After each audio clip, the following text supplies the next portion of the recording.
কবির কথা যদি বলি যে আমি তোমাদেরই লোক। শিল্পী কিন্তু শিল্পী হতে পারে না যতক্ষণ না তার ভেতর থেকে সমস্ত কিছুকে সে নিজের ভেতরে ধারণ করতে না পারে। প্রত্যেকটি চরিত্র বলি আমরা বা কোনো সংলাপকে। তো সেই রকম আজকের যে কাজটি করছি এটাও সব মেয়েদের শুধু না, সবার কথাই বলি যে একটা স্বপ্ন থাকে যে নিজের একটা ঘর হবে, নিজের একটা জায়গা হবে। তো তেমনি একটা স্বপ্ন নিয়ে আজকের এই কাজটা, যেটা আমার জীবনে আমি খুব ভীষণভাবে উপলব্ধি করি। কারণ আমার নিজের কোনো জায়গা নেই, ঢাকা শহরে জমি নেই, ছোট্ট একটা বাসা শেষ পর্যন্ত পাখির মতো কিনেছি। যখন কিনেছি তখন চারিদিক খোলা ছিল, এখন চারিদিকে ঘর বাড়ি দুয়ার, 8তলা 7তলা বিল্ডিং উঠে গেছে। আমার বাড়িতে এতটুকু রোদও আসে না, বাতাসও লাগে না। তো আমি যখন শুটিংয়ের আসি খোলা পরিবেশের মধ্যে প্রকৃতির মাঝে, তখন নিজেকে আর ধরে রাখতে পারি না, বসে থাকি বাইরে। সবাই বলে ঘরে যান মা, গরম এখানে কষ্ট জানাচ্ছি না, আমাকে একটু বুক ভরে নিঃশ্বাস নিতে দাও। আজকের কাজটা অনেক বিশ্বাস, আমি বলবো যে ভালো হবে। আমরা সবাই চেষ্টা করেছি ওর যে চাওয়া, এবং ওর শুধু চাওয়া না, ওর কাজের ভেতর দিয়ে আমাদের সবারই একটা চাওয়া যে থাকে, সেটাকে সবার দর্শকের কাছে তুলে ধরার জন্যে। আমি জানি না কতখানি কাজ আমি কতটুকু তাকে খুশি করতে পেরেছি, বা আমার কাজটা সম্পূর্ণভাবে তাকে সে আমার থেকে আদায় করে নিতে পেরেছে কি না। আমি চেষ্টা করেছি আর কি, যদিও এখন সময়ে আমাকে পারমিট করে না, শরীর পারমিট করে না, তারপরেও না প্রত্যেকটা শিল্পীর মনটা বুভুক্ষ, সেই মানে দুর্ভিক্ষের মানুষের মতন হাহাকার করে, আরতি জানায় যে একটা ভালো কাজ করব। আমারও সেই অবস্থা হয়েছে, এখন শরীর কুলায় না, তারপরে মনে করি যে যাক একটা ভালো কাজ করতে পারি যদি, তাহলেও দর্শকের কাছাকাছি মনের মধ্যে অনেক দিন আমি বেঁচে থাকবো। বাসাও হতো না, আমার বাবা আমাকে জায়গা দিয়েছিলেন, সেখানে ধার দেনা করে বাড়ি করে সেটা সেই ধার দেনা শোধ করতে গিয়ে ভাড়া দিয়ে দিয়েছে। ওই ভাড়ার একটা টাকা আমরা কিন্তু আমি খেতে পারিনি। এর মধ্যেই ওই বাড়িটা দখল করে নিয়ে নিল ভাড়াটিয়া। পরে আর আমার স্বামী সরকারি চাকরি করতেন, উচ্চপদস্থ, তিনি খুবই একজন সৎ কর্মচারী, একনিষ্ঠ। আমি যখনই তাকে বলতাম যে তুমি তো একটা জায়গা পাও গুলশান, বনানী বা উত্তরা, কিন্তু কখনোই উনি বলছেন না, আমি সরকারকে মিথ্যা কথা বিবৃতি দিতে পারবো না, কারণ ওখানে একটা ঘর থাকে যে ঢাকা শহরে মানে আমার নিজস্ব বা আমার স্ত্রী বা আমার স্বামী বা আমার ছেলে মেয়ের নামে কোনো জায়গা নেই। তো যেহেতু আমার বাবা আমাকে ওই জায়গাটুকু দিয়েছে শ্যামলীতে, উনি সবসময় বলতে যে না, আমি মিথ্যের কথা, তোমার বাবা তোমাকে জায়গা দিয়েছে না।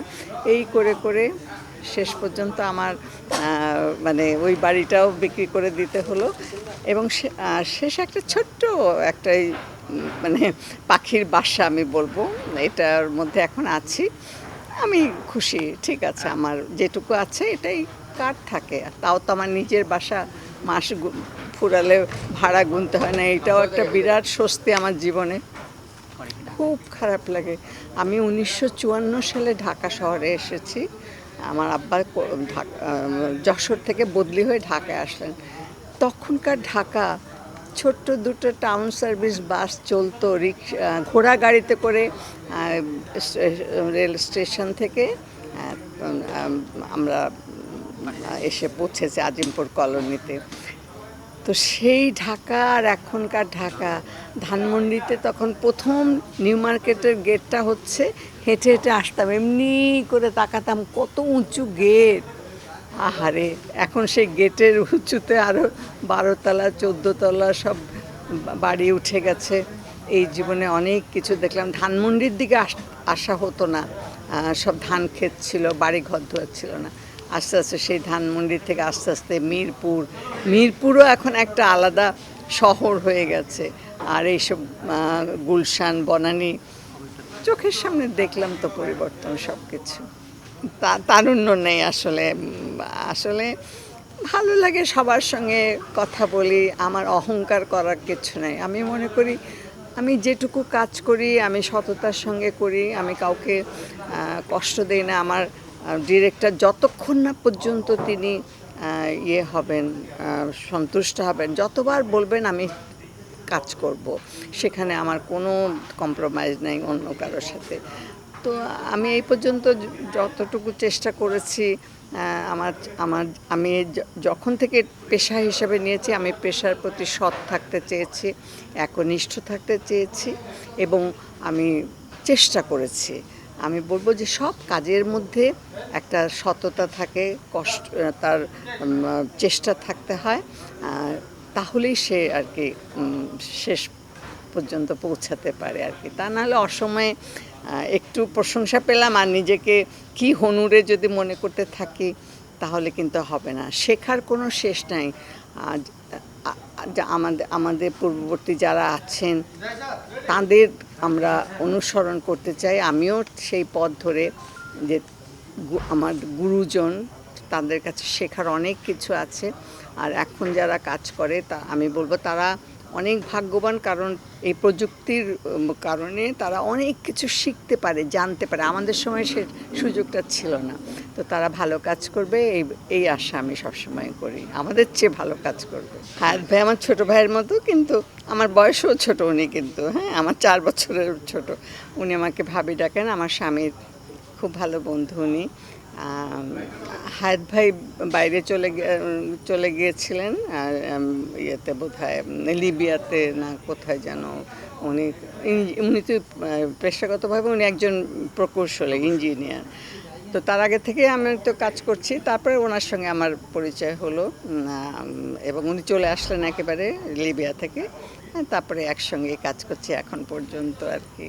খুব ভালো, পারিবারিক দিক থেকেও ভাবি, শিরিন ভাবি খুবই ভালো একজন মেয়ে, যার জন্যে হায়াত ভাই এত দূর আসতে পেরেছেন। আসলে পেছনে যারা থাকে পরিবারের, তাদের সহযোগিতা না পেলে একজন শিল্পী কিন্তু আগাতে পারে না। আসলে যখন কোনো কাজ করি প্রথমে আমরা দেখি যে গল্প কেমন, চরিত্রটা কেমন।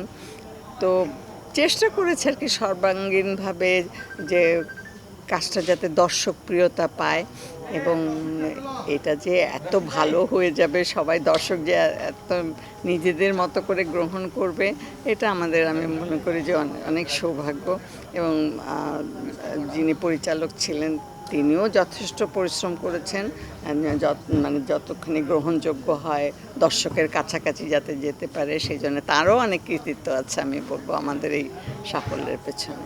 মাটির যে টান, নিজের জন্মভূমি কেমন, এটা আসলে মানে কাউকে বলে বোঝানো যাবে না। এই যে মায়া মানুষের, আমি যে কাজটা করি, অন্য পেশার কথা আমি জানি না, আমি যে কাজ করি সবাই ভাবে, কবির কথায় যদি বলি যে আমি তোমাদেরই লোক। একটা কাজ করেছি, রাস্তায় গেছি বা বাজারে কিছু কিনতে গেছি, বা রিক্সা, দাদি ভালো আছেন, দোকানে দাদি আপনার ওইটা দেখছি। আবার যখন নাকি আমি আগের কাজগুলো করতাম তখন তো মাত্র একটা চ্যানেল ছিল, বিটিভি। তখন দেখা যেত যে হয়তো একটা বাড়িতে একটা টেলিভিশন আছে, পাড়ার সবাই এসে ওই ড্রয়িং রুমে বসেছে টিভি দেখার জন্যে। তো সেই সময় পরের দিন সবার মুখে মুখে ওই। তো এই যে মানুষ, আমি তোমাদেরই লোক, আমাকে দাদি বলে, মা বলে। তারপরে একজন বলছে যে আপনি এত কঠিন কঠিন কথা বলেন, আপনাদের মানে ওই যে মানে ঠিক আমাকে ওই রকমই একটা মানুষ বলে মনে করে। তখন আমি মনে করি যে হ্যাঁ, আমি চরিত্রের প্রতি সৎ থাকতে পেরেছি এবং সেটিকে সঠিকভাবে উপস্থাপন করতে পেরেছি বলেই আসলে লোকের কাছে এত।